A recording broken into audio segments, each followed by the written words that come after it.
Good morning everyone. MS education में आपका हार्दिक स्वागत है। भारतीय संविधान का भाग 6 के अंतर्गत राज्यपाल से संबंधित कुछ अनुच्छेदों का वर्णन करूंगी। वे इस प्रकार से आप देखिए। आज पढ़ेंगे हम राज्यपाल की कार्यपालिका शक्ति। राज्यपाल की कार्यपालिका शक्ति। कार्यपालिका शक्ति के अंतर्गत भारतीय संविधान के अनुच्छेद 154 में राज्य की कार्यपालिका शक्ति राज्यपाल में निहित होगी। ये बात किसमें की गई है? अनुच्छेद 154 में कार्यपालिका शक्ति अनुच्छेद 154 में राज्यपाल में निहित होगी। दूसरा अनुच्छेद देखेंगे, अनुच्छेद 164 मुख्यमंत्री व मंत्रियों की नियुक्ति राज्यपाल द्वारा की जाएगी। ये भी राज्यपाल की कार्यपालिका शक्ति है। मुख्यमंत्री और मंत्रियों की नियुक्ति राज्यपाल द्वारा की जाती है। ये भी राज्यपाल की कार्यपालिका शक्ति के अंतर्गत आती है। अनुच्छेद 165 अनुच्छेद 165 राज्य महाधिवक्ता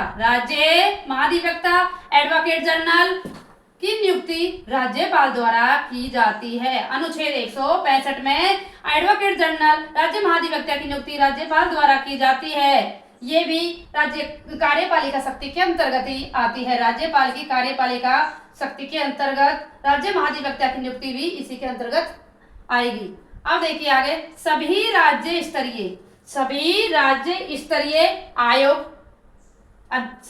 स्तरीय आयोगों के अध्यक्ष एवं सदस्यों की नियुक्ति राज्यपाल द्वारा की जाती है। जितने भी सभी राज्य स्तरीय आयोग हैं उनकी नियुक्ति राज्यपाल द्वारा की जाती है। वे भी राज्यपाल की कार्यपालिका शक्ति होती है। दूसरी बात है, राज्य में स्थित सभी राज्य स्तरीय विश्वविद्यालय का कुलपति राज्यपाल होता है। कुलाधिपति कौन होता है? राज्यपाल होता है। ये भी राज्यपाल की कार्यपालिका शक्ति होती है। राज्यपाल से संबंधित अनुच्छेद 154, 164, 165 ये कार्यपालिका शक्ति के अंतर्गत आते हैं। आगे देखिए, राज्यपाल की दूसरी शक्ति कौन सी हो गई? वित्तीय शक्ति। अनुच्छेद 198 राज्य में धन विधेयक राज्यपाल की अनुमति के बाद ही पहले विधानसभा में प्रस्तुत किया जाता है। तभी धन विधेयक हम प्रस्तुत करेंगे, उससे पहले हमें राज्यपाल की अनुमति लेना अनिवार्य होता है। ये संविधान में इनका वर्णन किया गया है। अनुच्छेद 198 में किया गया है। विधानसभा में धन विधेयक तभी प्रस्तुत होगा तब राज्यपाल उस धन विधेयक पर राज्यपाल अनुमति दे देगा। तो ये कौन सी शक्ति हो गई राज्यपाल की? वित्तीय शक्ति, अनुच्छेद 198। दूसरा अनुच्छेद देखेंगे, 202 अनुच्छेद 202 राज्य सरकार का वार्षिक वित्तीय विवरण। राज्य सरकार का जो वार्षिक वित्तीय विवरण होता है, बजट होता है, राज्यपाल के नाम से ही प्रस्तुत किया जाता है। ये भारतीय संविधान के अनुच्छेद 202 में वर्णन किया गया है। ये भी राज्यपाल की वित्तीय शक्ति होती है। अनुच्छेद 243 राज्यपाल राज्य वित्त आयोग का गठन करेगा। अनुच्छेद 243 आई गठन करेगा। वो इस प्रकार है, नगर पालिका और पंचायतों में वित्त आयोग का गठन करेगा राज्यपाल, जो पंचायत स्तर पर और नगर पालिका स्तर पर करेगा। वो संविधान में बात की गई। पंचायतों का तो अनुच्छेद है 243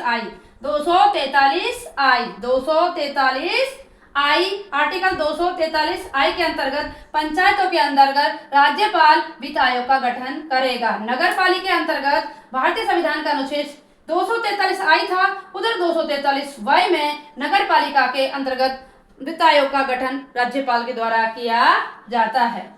ये भी राज्यपाल की वित्तीय शक्ति हो गई। अब आता है अनुच्छेद 267 राज्य की आकस्मिक निधि कोष पर राज्यपाल का नियंत्रण होता है। जो राज्य की आकस्मिक निधि कोष होता है उस पर भी राज्यपाल का नियंत्रण होता है। जबकि अनुच्छेद 266, ये तो कौन सा? अनुच्छेद 267 और अनुच्छेद 266 के तहत राज्य की संचित निधि कोष पर भी राज्य विधानमंडल का नियंत्रण होता है। देखो कितना अंतर है।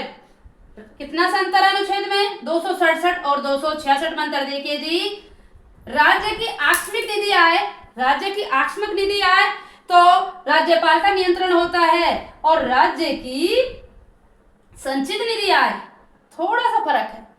आकस्मिक निधि और संचित निधि। आकस्मिक निधि राज्यपाल का नियंत्रण होता है, अनुच्छेद 267। अनुच्छेद 266 के अंतर्गत राज्य की संचित निधि कोष पर राज्य विधानमंडल का नियंत्रण होता है।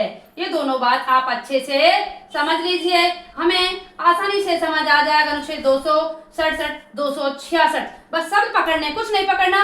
आकस्मिक राज्यपाल, संचित निधि विधानमंडल, दो बातों का वर्णन करना है।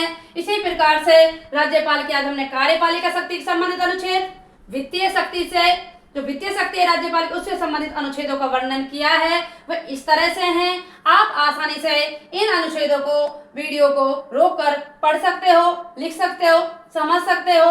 वीडियो अच्छा लगे तो लाइक, शेयर, सब्सक्राइब करें प्लीज। Thank you.